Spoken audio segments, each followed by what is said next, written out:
Hey, there you are. Do I know you? Welcome to a new episode of Last Call Baseball, number 135. I'm Dorian. Are you not entertained? Are you not entertained? You know I always love referencing films here. Austin Powers, the 2000 film Gladiator, directed by Ridley Scott. Houston Astros versus the Texas Rangers, by far the best series of the 2023 playoffs. It's been an incredible snooze fest this entire playoffs. Seriously. I'm already calling the just completed Astros and Rangers American League Championship Series the best series of the playoffs. And we haven't even done the World Series. And actually, the Phillies and the Diamondbacks still have to play. There have been so few competitive series and even games in this postseason. Off the top of my head, I'm thinking about Game 4, I think it was, between the Minnesota Twins and the Houston Astros in the American League Division Series, and Game 2 between the Philadelphia Phillies and the Atlanta Braves. This Astros and Rangers series has been so much fun. I've been losing a lot of sleep because these games keep going on and on and on. But the fact that there's always big hit after big hit after big hit. Obviously, you're thinking about Jose Altuve hitting home runs. And how in the world does the Texas Rangers right fielder, Adolis García, how does he only have 7 home runs in this postseason? I was actually pretty surprised. I'm like, surely this guy already has like 15 home runs in this postseason. I mean, the guy's been an absolute animal, a beast, unbelievable, rightly deserved to be named most valuable player of the American League Championship Series. I've actually been more invested in the ALCS than I have in the NLCS between the Arizona Diamondbacks and the Philadelphia Phillies. I'm going to get to that in a second. Another dude who's impressed me a lot, Evan Carter. The guy has 12 hits in the postseason. Half of them are doubles. So basically, the dude is just living on second base. The guy goes up to bat, and in the back of his mind, he's like, in a few seconds, I'm going to be standing on second base. The guy has an on-base percentage of .449. It's basically a coin flip. Is Evan Carter going to get on base this at bat? Yes or no? That's it. It's unbelievable. And I love that the Rangers came back down 3-2 because they have the crazy firepower to come back. And the Astros don't lack for that firepower. And what's really maddening about the Houston Astros is that the past 3 postseasons, in 2021, when they went to the World Series and they lost to the Atlanta Braves, when they went to the World Series last year and they beat the Philadelphia Phillies, and this year they fell 1 game short of the World Series, these past 3 iterations of the Houston Astros shows you they didn't need to do the sign stealing. So many of those players should have been suspended from Major League Baseball for years, if not forever. But that's an entirely different topic. Of course, I still don't think that the Houston Astros would have beaten the Los Angeles Dodgers in the 2017 World Series without their sign stealing, cheating ways. But again, that's another topic. But the Houston Astros, so good, so long. Why did you have to think that you need to be just stealing signs to not just be competitive and to win World Series?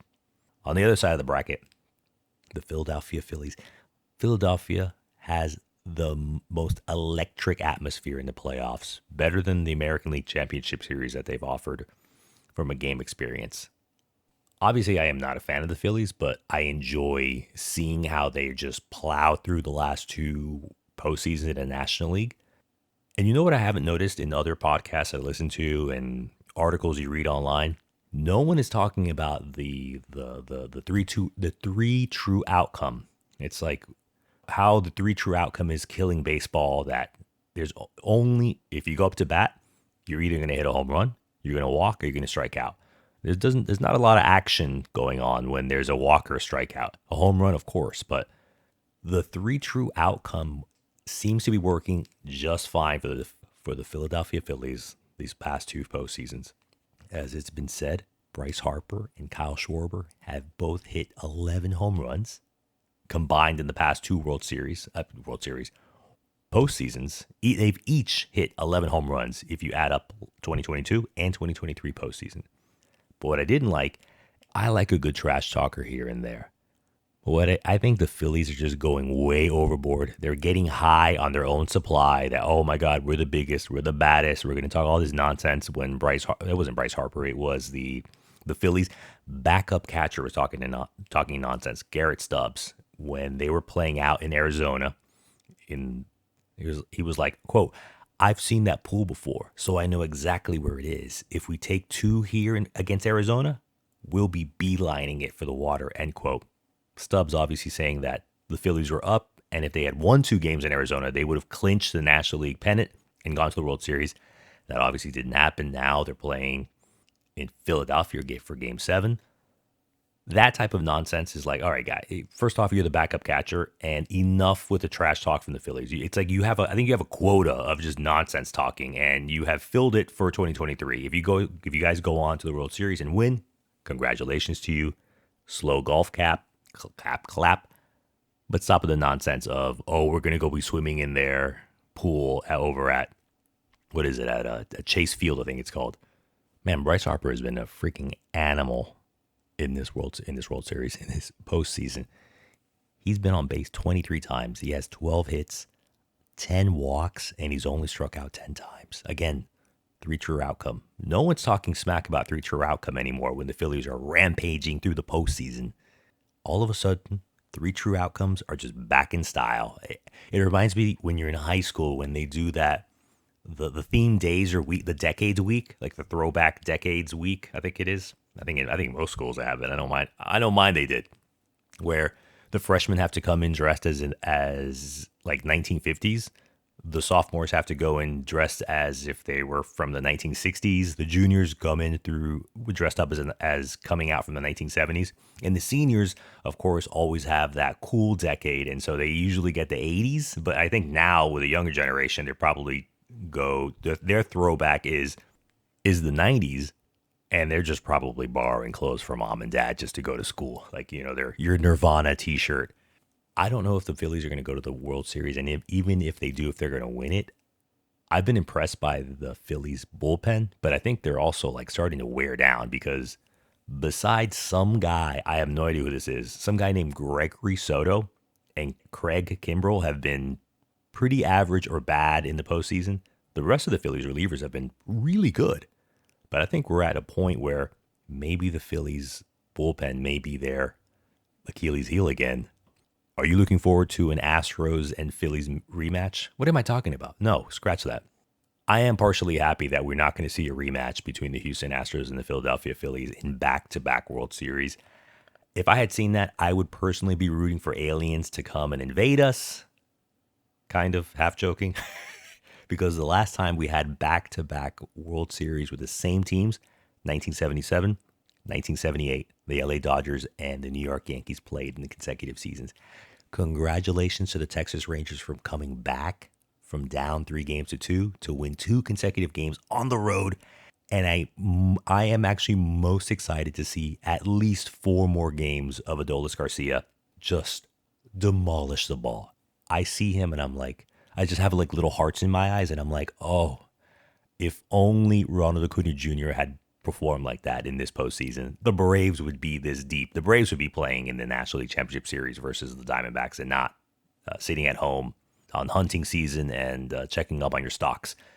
Anyways, what's the matchup you want to see? I think the Rangers and the Diamondbacks would be awesome. I know the Major League Baseball marketing office would be just super unthrilled to see that the biggest stage would be occupied by the Texas Rangers from Arlington and the Arizona Diamondbacks from Phoenix.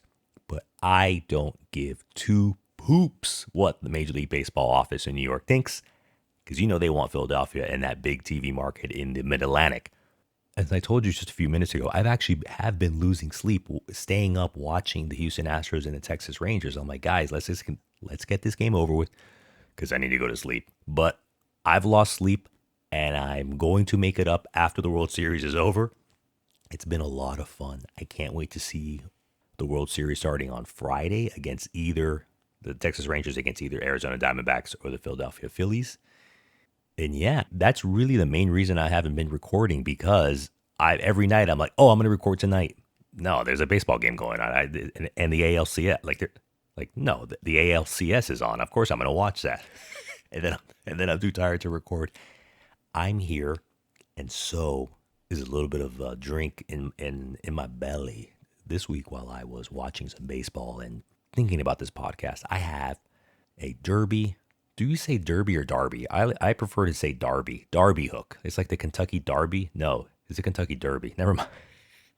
Derby is how you pronounce it in England. Like any soccer, football fans out there, Derby County. I don't think they're in the Premier League anymore.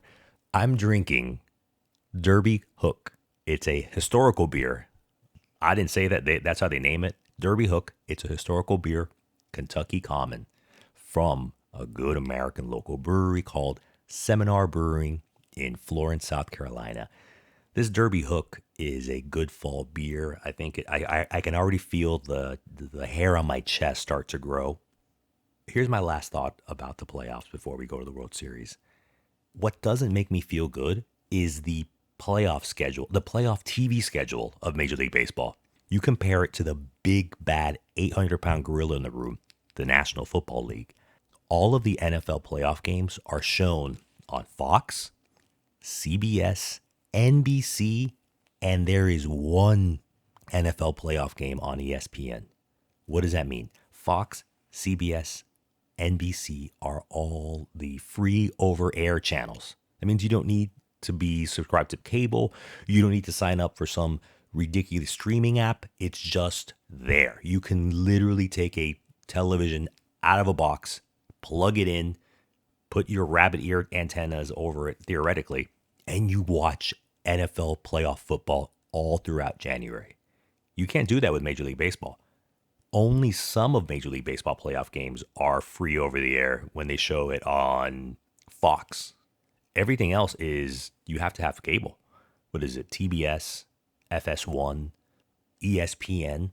Why can't we hashtag grow the game, as the Major League Baseball office in New York has been trying to do for a few years now, by making the best baseball is in October. Make the best baseball available to everyone on free over-the-air channels. Obviously, I know that that TBS and ESPN and FS1 Fox are paying Major League Baseball a boatload of money for the television rights for the playoffs, but Major League Baseball also had to say, if Major League Baseball on a good day is the third most popular sport in America, let's do a little bit of sacrificing on the money end to make it available for everyone, even if they're falling asleep in front of the television. It's like, oh, we just randomly slipped on. We just randomly went to channel whatever your local channel 10, channel 5, channel 4, and there was a baseball game on, and it was just on the background. You can't do that if you don't have cable. I mean, show of hands, how many people will actually have cable now? Seriously. Maybe your parents, your grandparents, maybe your favorite aunt and uncle who are probably over 50 or 60 years old. Not a lot of people have cable anymore. Make Major League Baseball playoffs available on free over-the-air channels. After preaching that, I'm going to have a drink. Hold on. I'm sure NBC would love to have playoff baseball again. Maybe offer the TV rights for the playoffs for Major League Baseball to the CW. Maybe ABC wants it instead of giving it to ESPN. I don't know what the answer is, but I know what we currently have is not working. On that bright note, I want to thank you for listening to Last Call Baseball. Be great and get home safe.